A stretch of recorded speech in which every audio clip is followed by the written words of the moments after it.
students, myself Ms. Amrita Jadhav, your physics teacher, and here I am welcoming you to part 3 of the chapter Motion in Plane. In this particular part, we are going to study about uniform circular motion. Before moving towards this, which is uniform circular motion, we will see about circular motion first. As you all know that in part 1 and 2, basically we have seen about rectilinear motion, and then after rectilinear motion we have seen about projectile motion, right? And in this section we are going to see about circular motion. Okay, so what is exactly circular motion? I will just explain it to you. Suppose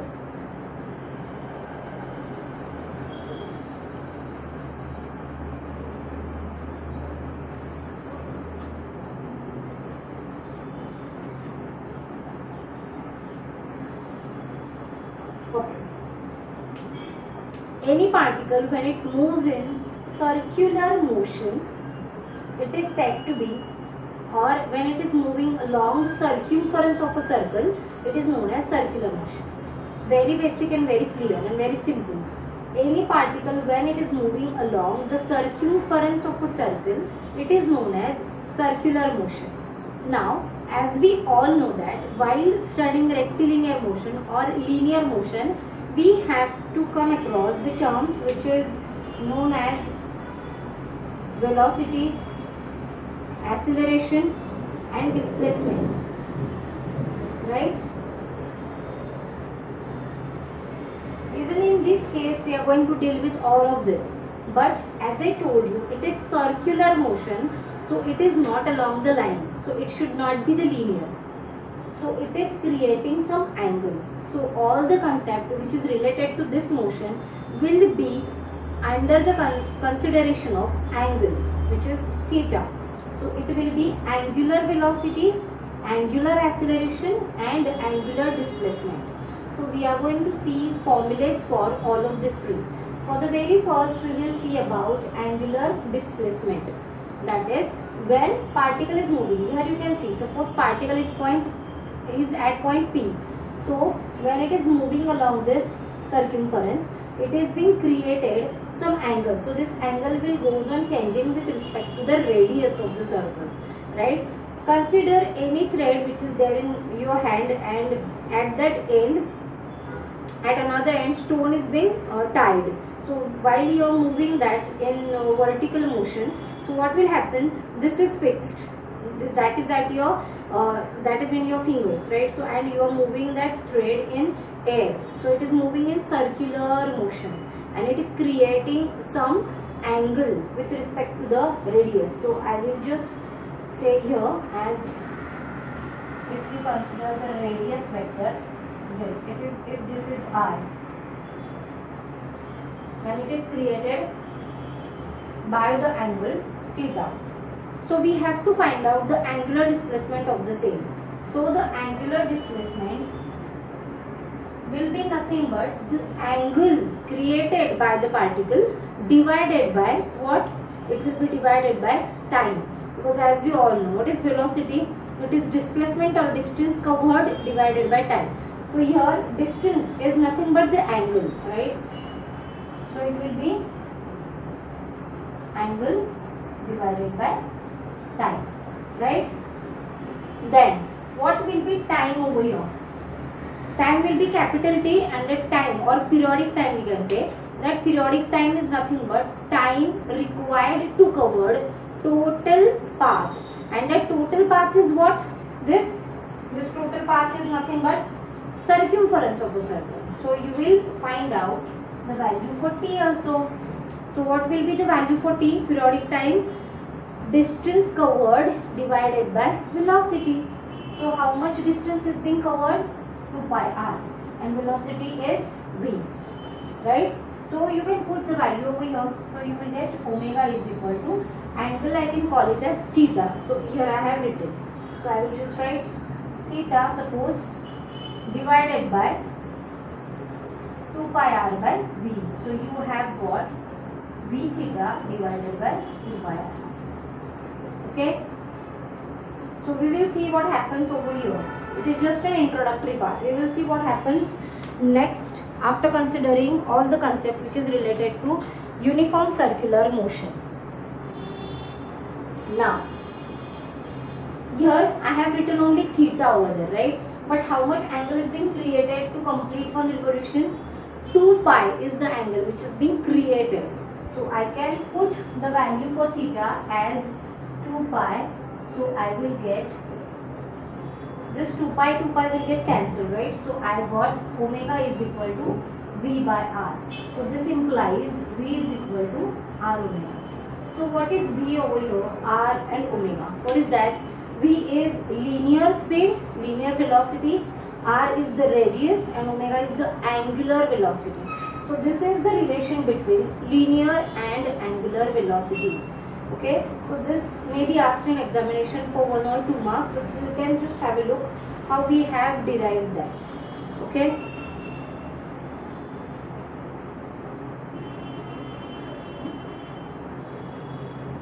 Now, after looking at this, as we have considered all the things which is related to this, we have just no idea about this, which is the angular acceleration. We are going to deal with that after some time. Before moving towards that angular acceleration, we will again jump to the same point, which is circular motion. So I just wanted to let you know that there are many more concepts which is related to this. As basic is nothing but when particle is moving along the circumference, it is known as circular motion. But as I told you, one end is fixed at your fingers and at another end we have considered the stone is being tied and we are circulating and we are giving motion to it. So there should be some bonding or some force between that stone and this center point.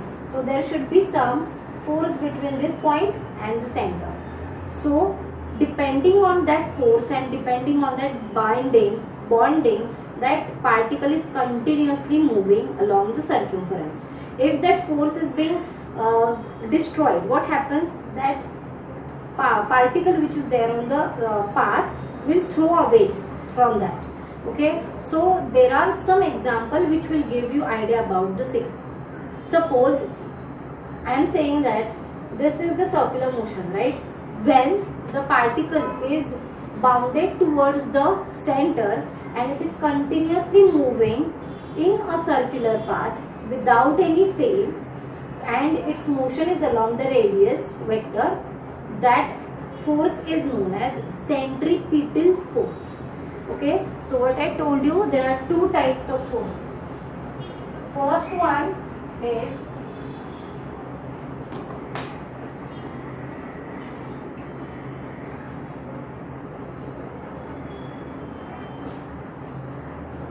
centripetal force and second one is centrifugal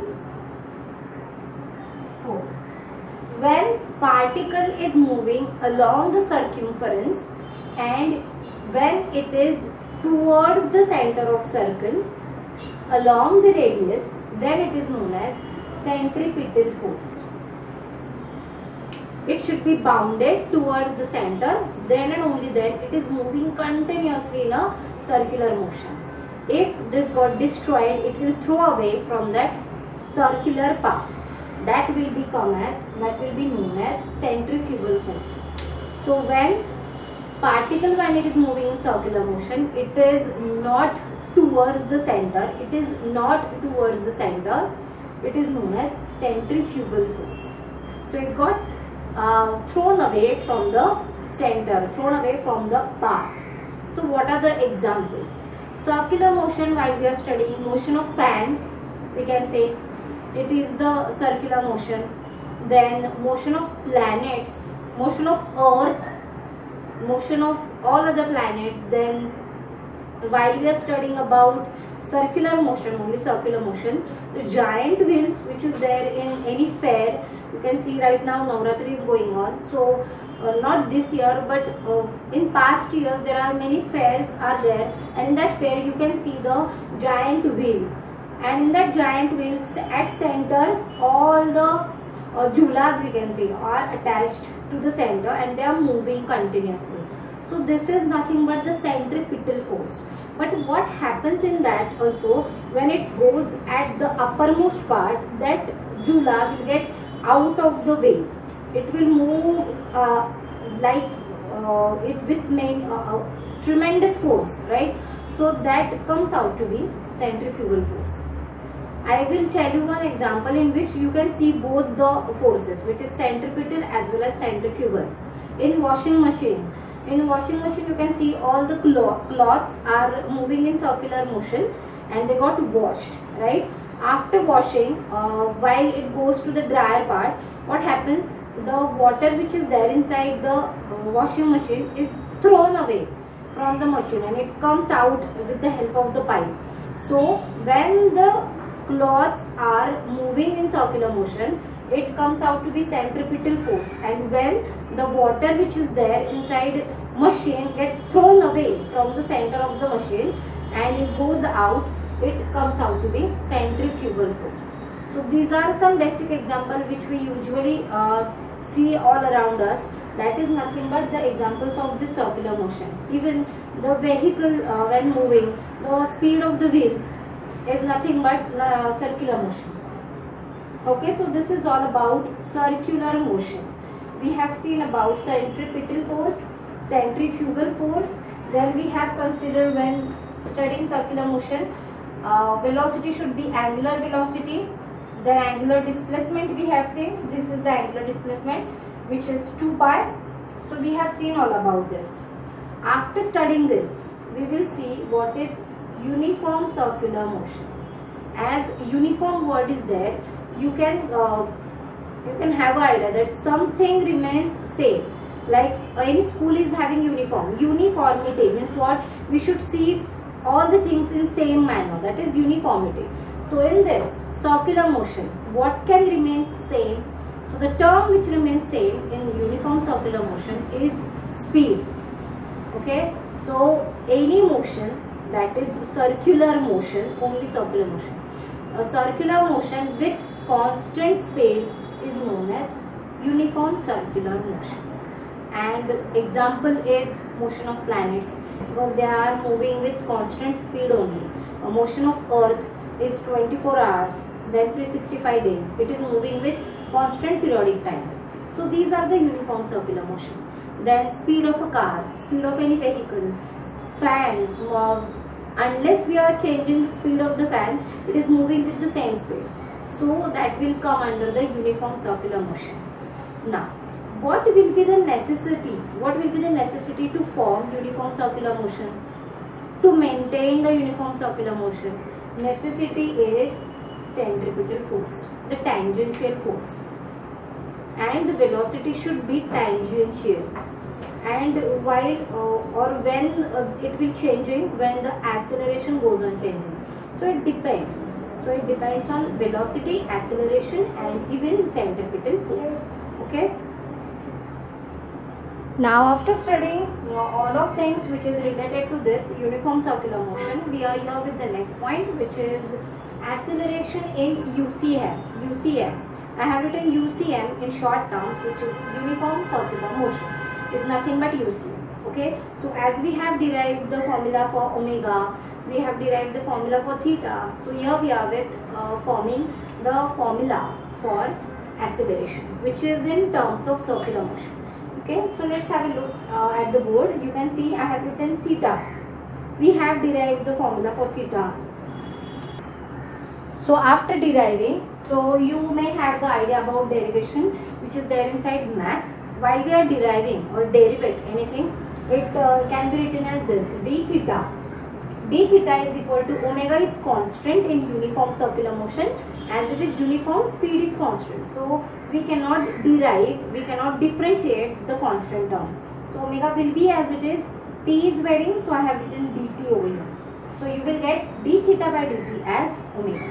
So I have just written over here in terms of differentiation.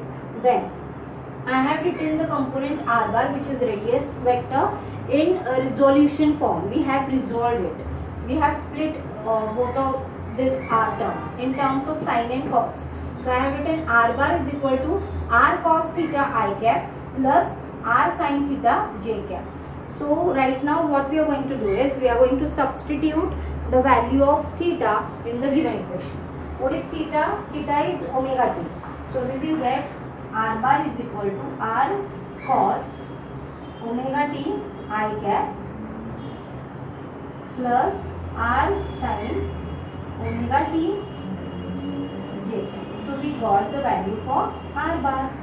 Now as we all know that what is v bar? V bar is nothing but dr bar by dt. We have seen in yesterday's lecture, that is in part 2. Okay, so what is that? Suppose we consider v, that is change in this divided by dt. So we are going to differentiate the equation. So before moving towards the differentiation part, I just wanted to let you know some basic formulas which we are going to use in differentiation. I am going to write over here. So differentiation of sin x is nothing but cos x. Differentiation of cos x is nothing but minus sin x. This both we are going to use. And as I told you, when constant terms are there, we cannot differentiate that. Okay. So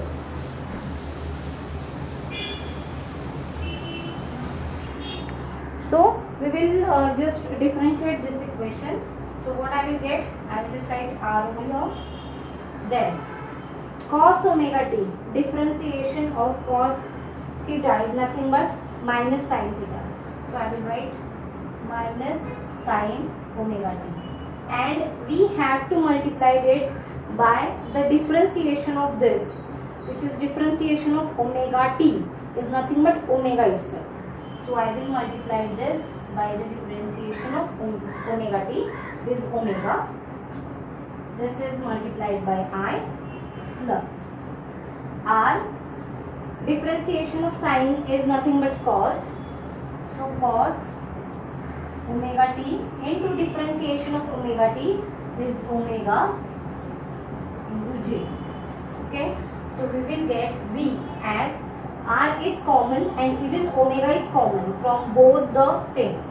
So I will write r omega into bracket. What I will get over here?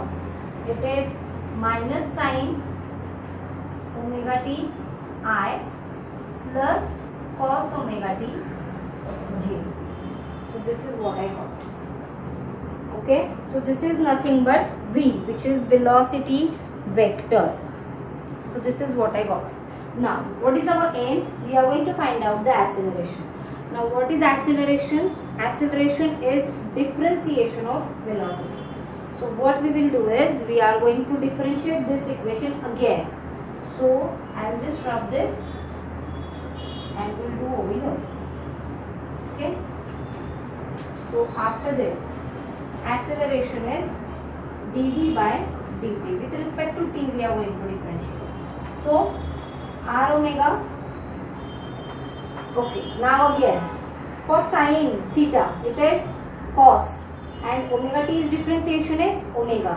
So I will write minus cos omega t into omega I cap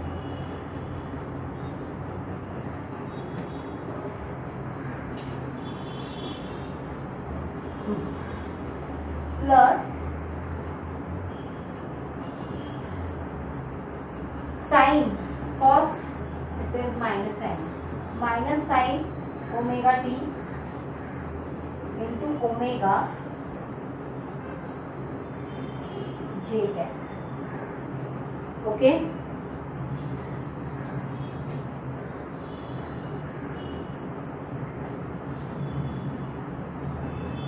Okay, you can see right now. Okay, so I will rearrange the terms.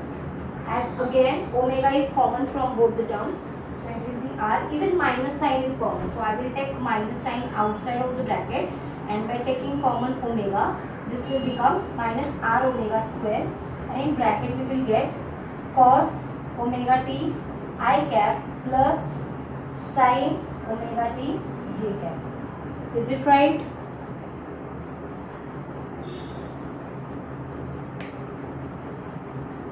Yes, it is right. But what you can say about that bracket, that is cos omega t I plus sin omega t j. This is nothing but r.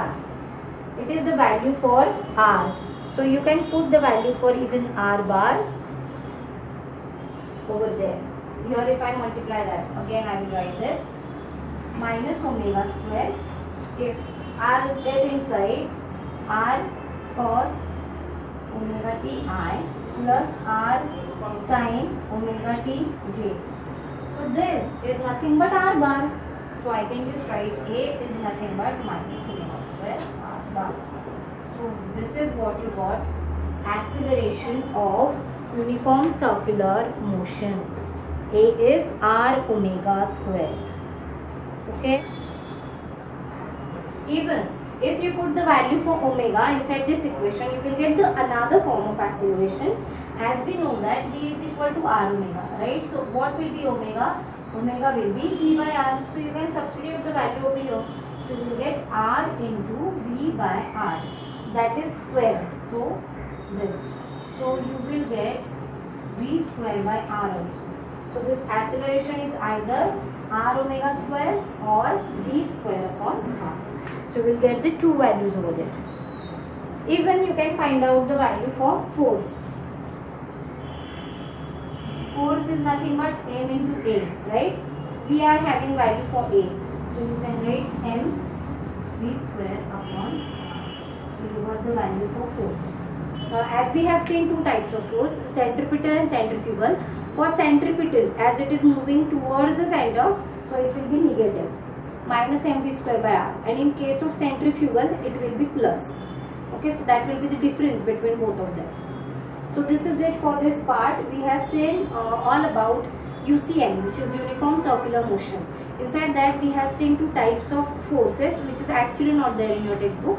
Only one type is there, but we have seen both the types, centripetal, centrifugal. Then we have seen about angular displacement, angular velocity and acceleration. What is the formula for acceleration? That we have already derived. And by considering that acceleration's formula, we have derived the value for f.